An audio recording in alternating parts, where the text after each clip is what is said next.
the heart. How often do we hear that expression? It's a phrase that's used constantly. For instance, if you're sad, you say, "Oh man, I'm heartbroken." If you find that someone is insensitive to what you're talking about, you might say something along the lines of, "You know what?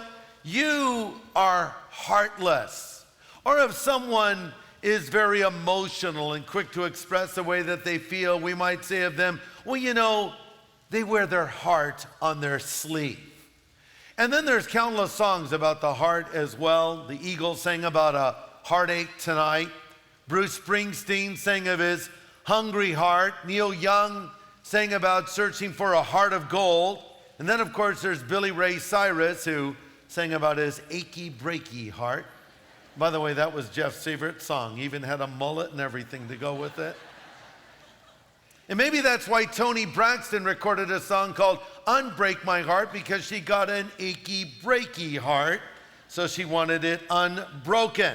So what have we learned so far about the heart from some of these songs? Your heart gets broken, then it gets unbroken. That's a lot of trauma for the heart, don't you think?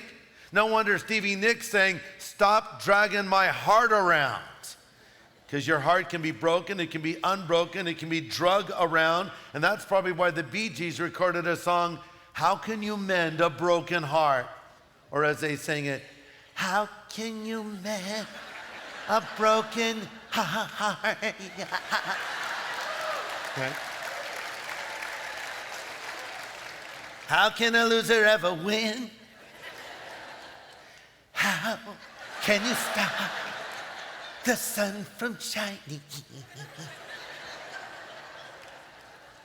What makes the world go round? Hey, hey. Okay, I'm done. That's not in the notes. It's just. What do we mean when we say the heart? Usually we're referring to our emotional center. The way it's usually framed goes along the lines of, "Well, my mind tells me to do one thing, but my heart tells me another." You know, a lot of crazy things have been done in the name of, "I'm doing this from my heart." Princess Diana once said, quote, "Only do what your heart tells you," end quote. I guess Woody Allen believed that when he left his live-in lover and took up with her adopted daughter. It was quite the scandal. When he was asked why he would do such a thing, his explanation was, "Well, the heart wants what it wants." Yeah. Maybe you heard that Hugh Hefner is getting married again, or at least he was.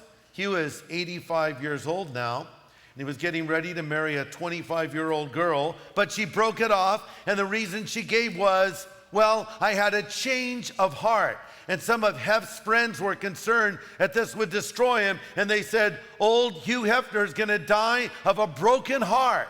What is all this talk of the heart, doing what the heart wants, etc.?